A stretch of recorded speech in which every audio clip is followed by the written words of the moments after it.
ale tun tuma chuan West Pailing khua tanga lui nai te pakhat dap lui wei meina chereu mei lo thil thua ani West Pailing visi hum chunga din thalpan choi meten an hum hal chu voini hian ron ti lan anan tum dona dap lui hi achan chin tlang pui khre tang angte ron talan hasak kan tumanga lui hausa tak mai le kan te lai pokon local vet to na thin te ni a lui hausa tak mai ani thina tun haya hina chereu na sa em maya chu wei meten ria in hun local zel tura te hlutna mu in din thar branch wei me chuan hum hal na kumin November ni khata tang khanin akal pui tana chang ni somni pathum November ni khata tang khan Sunday po soilovin duty an in chok zak maya e dap lui hi lui peng sang lui te peng sang in fin khoma alui hi lui lian tuk ni lo ma se alui hi a house ve em maya chero mai tur phalawin nin thar branch wei me chuanin hal na akakalpuin me kani chuti rual chuanin ai tilpui ve deuh mai ni alang chu anar lama te khot chung bol hlo te kan pei leifung te kan peya oi khop me he til hi vc te pon khotlang no le pa te pon ngai tu na zau zok seng sela nakin kumlinga chon hetianga anar lama bol hlo kan pei rang mai ni chon alui hi ala we me hian sum le pai tam tak le tha le zung tam tak seng ma se alui hi bol hlo in ala khat theia fur lo nianga nom nok zong hi lui dunga hianin ala tlalu dona eng hi luia nung cha te pon an tuar don tho hi we me ina hum hal akal pui po hi la flop thei lo cham thei ni isia in khotlang nu le pa chan chang vc te pon hemi mun lawa bol lo pe dan song bol dan te po hi la zong zau le jok se athale om riat ti rual chon din thar pran choi me hian tha le zung le sum le pai tam tak senga yenga thum hal na Sunday po thulawa akal puil mek lai hian zan leiwa thak duty thei bi kani lawa chumi te ni wang chuanin dap chuanen dap chua ei West Pailing atang kilometer som pariat dap chu khone na kanin po na lui ani a hi dap chu lama tang te pokot ran tang dap chu ko bi kan tina la het tang te polo ruk the ni a tun aya chak zoka effective zoka na la theina ni be sein din thar branch we me ringot ni lo hian dap chu kho te nen po we me hi choina te hum hal na hi alpui ni se tu na hian chon he lui hi lui ho se tak ani ti riat na chu chikhurte oma tun ma in huang chera zuan kaina chi khurte poi huang che un lai pon an lo teng ve to thin ti riata history da bu history hian chikhurte po oma alui hi ho sak zia riat na tura chon kan thil ve phak china po nei alui na ra in sakam lo ti khur ti oma aput chan bera chu zakam lawanti tui khur tir puchana chu helai lui tha hian chakain chitre rengin aiza chak aiza aitlem an man ngai lawa chunganga zakam lo tui khur ti po utani chuwang chuanin tun haya he chereu na sa chu po we me hian poizia ria in tunain hum na sat kina kalpuya khotlang me puite le khoran thana kan he an hum hal ani ti ria a video te min lo thil saktu te chon min za sakturin anan ngen du choni tun haya hei hum hal ti ra chung chung point kal lui chapai chit lui te tiếng ngân neu neu à cái tiếng hi man to con này chuan mit pakhata sang ni zel din thar branch way me chuan chon tir thin ani kha shila chu tiếng angai in choi tir ngai lo tu chuan kan hum hal na te hi min za saka kal lui lo tu din kan han ngien te po ni se at thao me nakin zela akal hun te po din thar branch way me te troi tulom te pon chumi huna chuan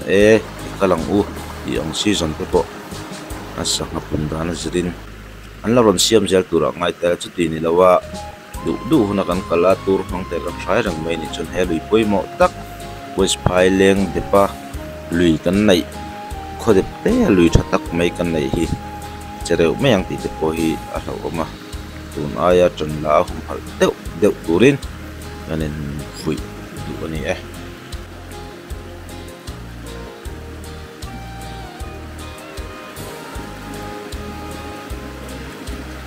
ole hey voinia dap lui vengin mi pali panga telmen siamania pakhathi chung korok kolna wagin tel thelawa pali kanang kal chuak ania tuna hi pulian thang puya din thar branch way me treasure ne lai kan kom lok dona o pupuya ti kan kom ya no pupui hei enge dap lui hi tuna hian din thar branch way me hi in hum hal ni kan ria a in hum hal dana hian enge thatok ni ria man job tok ni ria tu hian kan hum hal china ma din thar branch china ma ka lak china hi chuanin we me ten na ma kan la na hi in za saka kan ko thendom le heng dap chuat te kanan veng te west phai leng te bethem te pon min za saka kan mala nei min thop pavia win kan ria kan lom he ni cái đáp lui hi kan khon hai per lui kan nei om ve chuna ni a chuta chuan ani le khalaya khanin sang ni akal lui yang chi kha sang ni fai nin ti ta tro chuta chuan hum halani ti reng chunga kal lui man to te no me man om to mi pathum mon man to mi pakhata cheng sang ni a mi pati an kal chonin thian du nan kala pahin ni chonin cheng sang ni ni ya chonin fine tir te pokan lo nei to report tu kha cheng report tu a khan cheng sang khat kha an to china ti khanin ami sum lo ring kho ma kha ami dap lui hum hal nang chi a te po ti khanin a maintain nan te kan hang chun so ma din thar branch sum pu ya hian alu lo chum ani tak so lo mhle mai chuan nei way me hian tha le sum le pai tam takin lo seng to ni in ka ria ti chuan ni le west phai leng chau hian nge hum hal dap chua lam panga tang hian lu ruk theina tam tak hi oma adap chua khwa bi kan vadem nan lawin dap chua lam tang kho rang konon lut thei ta a chuta chuan dap chua way me te nen te hian joina hum hal na te hi in nei ve reng dap chua branch way me te nen a join tak ang hi chonin an soi ho hi chu kan la nei lo na ama ro chu kan hum hal thu le an thei to pa ma min lo lak pui turin din thar branch way me chonin wai dap chua branch way me te hriat tirin le kha te po kan pe tha ni ani tak chu ti chuanin hei ani le mi zona thui tak in zo hun ani lawa kan tlai deuh hlek to ti chuan kan hum hala tanga nung helai lui lampanga omchi sanga te chakai te enge apung ve ni ria em kumdanga lohum hal to thin ni ka ria pam tul leka zuzi om thina kumina yen engtinge ni tin detail men siam nge engtinge chol ni te po duty inin da training ka ria sunday up te po chu engtinge kalpui dan hi detail men hi an siama te khanin abo ro ka zirten achang chon ni tin te ponia chol ni a po ol lowin khatiang han achang chon amaro chu chol ni tin po kal chang oma kal lo chang te po oma kha abo ro ka zira kilin lum le dana zirin an throi tu ten khatiang khanin detail men hin siama detail men hi chu me mit lawin theish la kal pui ve ne ani le hei hum hal china hi in hum hal char char mai dong e tinge thlai te tan te nakina di alui kalhun te in siam don nge nianga chulai te a chuan eng anginge malak zelin tum helai alui hum hal ngot ngot me hinge in tuma nakin zela thang thar te tan po lui han kal rem chan na hun siam tuma mala nge in li lai te khalai tak ka chu kan la soi theng chi lawa yin thar ban sin atul ati angin akal puyanga arel chho zel tura kan ngaya tuna ero I chuanin hum hal hi angai lu tu tumi wang chuanin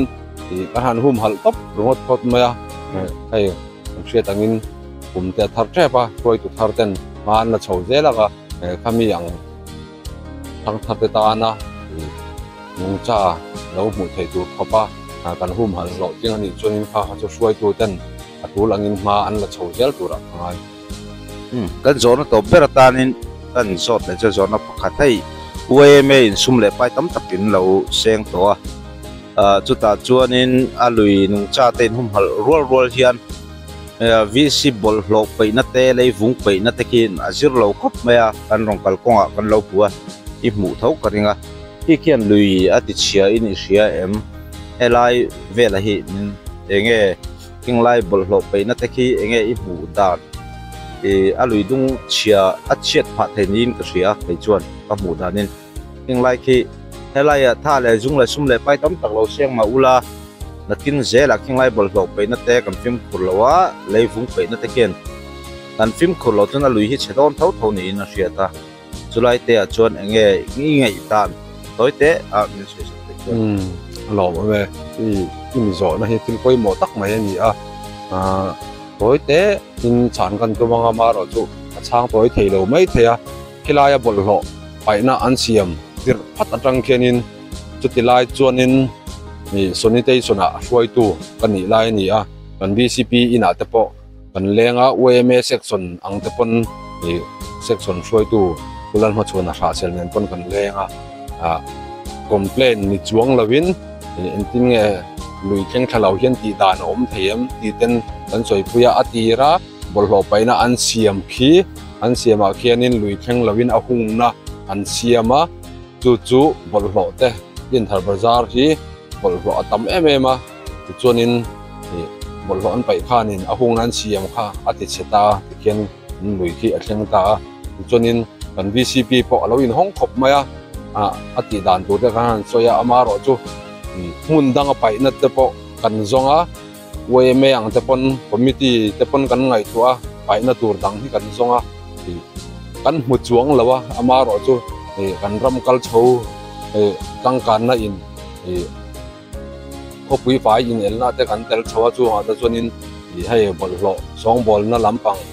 sarkarin bank chung lama te kenin an siama chu an la pe lawa hemi hi sarkarina pe yakilama bol lo ni West Phaileng VC area ami West Phaileng veng lama kan pai huna phei chuanin kan hum hal hian omzia tun ain ala nei le so don amaro chu thok le khata alang rup the don lawa kan tu le fa ta tan ani ti kan hriat mi puina tai mataka do thei taka thinnel taka kan ti sam mangai don ani chung helai bol lo pai nei chu helai hi ti khati ti atama soi po tama fellow pot ni lo kan VC te pon an traffic among tur po amaro chu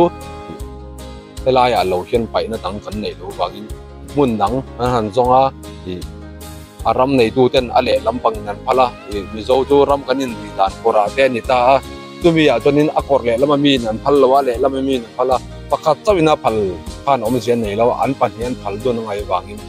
chu tiang te chu kan VC te pon an dap na sa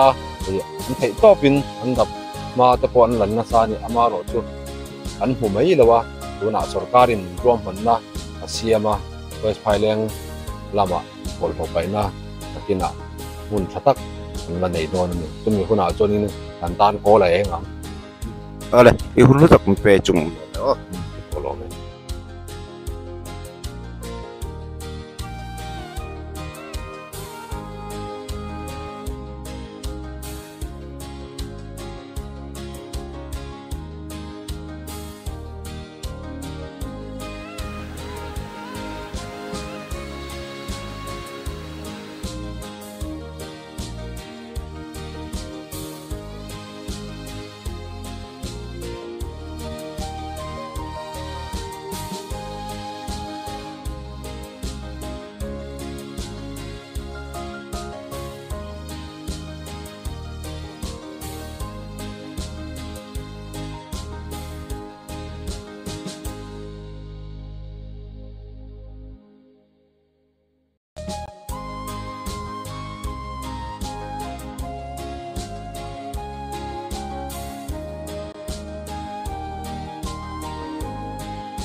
ole kubi ro lian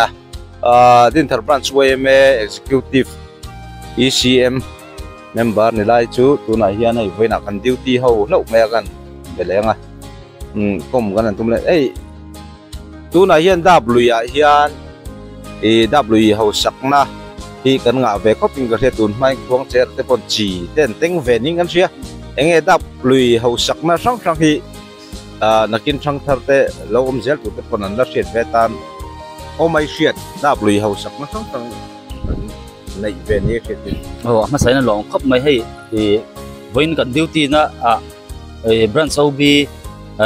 riêng mình kal pui ba ka hay khotlang pa kan channel te chu subscriber kam takin mga hay ani ne gang kal ho thei poi kalom khop mai ma sai chu kan soi ma sadua chuan hay W hi kimi voice file leng nar hi voice file leng atang intran nia din thar kimi atang ron intran thla khi ani ani wangin kan hum hal na chan poi men kan hum hal chan poi kan in ti ta tu khop maya kan ta angin kan en kol top maya in hemi kan area ram nei tu chen khate hei dam pui lampang VC ten en poi kan tun ma chungain be pobrenga amaro chu ram area te zo wangin kan ni hian kan en kol tabera chon kulam panga tu pantia hi dap chu ho ten en kan in ri boka tulai chu kan soi kai lok do chon chu mi pia lama hela hian in khodang hundang chu ni se kan pasal tha khuang chera zon kai na mau pu chungin an ting ka chek soi sual lo chuan comment lama khan du le hei kan thu hian lo eng lo mesela khang te kha kan neya kan pasal tha khuang chera pasal tha to mai atiang chi kan nei ina helai mun ma zon kai na zon kala chung chung te chi te pon lo teng ver chit khang te kha mun ma kan nei tha khop mai khang te poi en kola mi tro thei turan ti te poi chap am khop mai chumi pia lama chi chikhur oma an lo teng ve to thina hei tun ma in highland area kan thiat phak ni lo ma se pi le pu ten soi dana chonin helai chikhur hi an mang tang kai khop mai tun ma chon chi lak lu na om lo in ka sia hei kan rama khang khai lai he chi hin lo zup lak chikhur oma an lo zup lak na thin ani julai chu chung te po chu enge chiang jokin an tilang thei tura kan ma ya khang te po kha julai ve chu kan mun mat thatak mai ania tuna te point chu tui te po chu chikhur te po chu alo om veka khang te po kha nakina lo tlo du te kan om phei chona lo thir tu te helai branch way mekal tlangin kan shroi thei ani ti top mayang chong ngai thei kan tama khang kha a the lo tura nga yang khalai han sei thei ni se alo om he mai ti chuan ni le ei tun haya khovel chang ka na jela athang lama kuan kum pai siam na factory oming ka sia ku kuan lui nung cha te hi a khoi in ise ki mu da khulai ku ni nge khulai khuan khuap lui te khun khuap deu ro ni ka sia khulam pang khu anei tu pa khu vai ni ka sia mo supana ni ka sia khulai pa khon in khoi poi theina nge chemical an man khanga khanin kan lui nung cha te khulam pang kan chen om dap chua lampang le tut te po nge in biak lo na kha mi chung chang malak na te po khanai a tha khop in ka sia kan nung cha te hei dap chua phei chonin kan sianga mizoram mi pui kan seba kan de adek chok hilang ne sangha chi run pui te po kan nei kha tang te po khatil an thil khoi wang khun effect om thei ani phei chonin khung te po khu nge nam dang sum don po hi ti top sak chu ke chon ka support khop mai khalai ko alo me mai hei elai w hi west phailenga tang kilometer som podet vela tuya July te chuan dap tut atang kuan sangha heta in anon lut chok thina kulai kwan factory oma ku ngai mo om ve khop mai helai hum hai tu te ta chuan ti chuan ni le ka zo na pakhat om le a chuan tuna kan hum hal dan china hian a hotling tok in isia em nge tun aya thazoka heti hian ni se heti zong hian iti ilati suggestion kha aum te chuan lo mo ko mai khotwal mi hemi kan branch suam chung kan area le hemi US Pileng area Bethlehem lampang branch thleng po hianin hemi kan hum halna W hum halna he chu min support thakopin kan thria amaro chu hei branch sang US Pileng apo way me branch sang kan oma chunga chon lo shelo palte kanom thei amaro chu information kan petra tunchina hi chonin min hum hal pui kan ti don nge aru ka kalpo kan mulo khop maya chun mi pia lama kan khothan om hai dap chu lampang te pon min support thakopin kan chi hai ta hen lom thu kan soi tak zet bokani chuanin tuna kan kal chhozel na tura point sarkar pon hei angai poi mor nungcha te luya chengchi hau zong te nen hum hal hi kan ti tur ni hei poi sarkar in tilem lo ma se nakina kan tu le fa te tan kan hum hal hi til timak morning ka sia chuan tun ai thazok kam halak dan hi om ti ni ni she tunai chuanin halak dan hi thatok kan malak dan hi a thakop maya ruam han na le enge fel fai zo ki chu ngai tu na chuanin thil thatak la chuak thei tu chun chiat thiam har ri khop maya ma se kan upa te turon mote han zo tanga chu chun thil thazok chu hei lo deuh po hin hei ha thak lo deuh po hin ti dan chu mang ma tak chun ka sat ri chi lo ka zona to beratan hei we me in sumle pai tam tak seng in le tha le zung a chuna zanin Sunday port flowing kan duty chokta chu ta chuan visible hlo pe na te na ra oma leivung kan pe nek nuk mai khilai khi enge I mu pe ta ni khi atir kha chuan antinan kan sanitation chungchanga khua ina bol lo pe na sim kan han nei te hi alom om lu tuka kun ma pe chun dei nai te a kom thlanga tek bol lo kan pe nuka chua chon khopon deu kan han pe te khi thil lom om takani ma se du thu khovel chang kang du thu sam lo hi om ve du thu sam lo hi thil hi location a om chho ve zela hei chu malak mek ning ka che kan choi tu te an vc te pon chu kilai khi chu helai keima ni bol lo pe na sim tua liền tua bol loi tam em maya lui theng thasia nar lampang ani hemi dab lui nar ni wang hian kan lui nungcha te tan hian hil poi thei tak tu ni hi chu son chu ni thei se chu du thu sa mani ale e hun lu tak pe kan lo me ole an lo me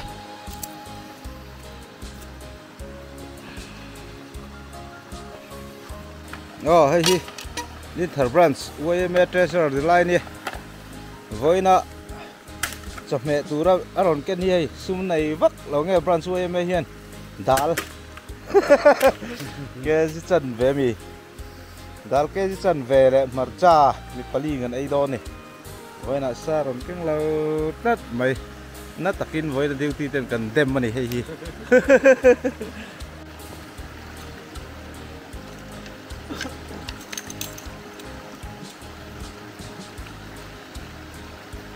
Pois que vamos ler.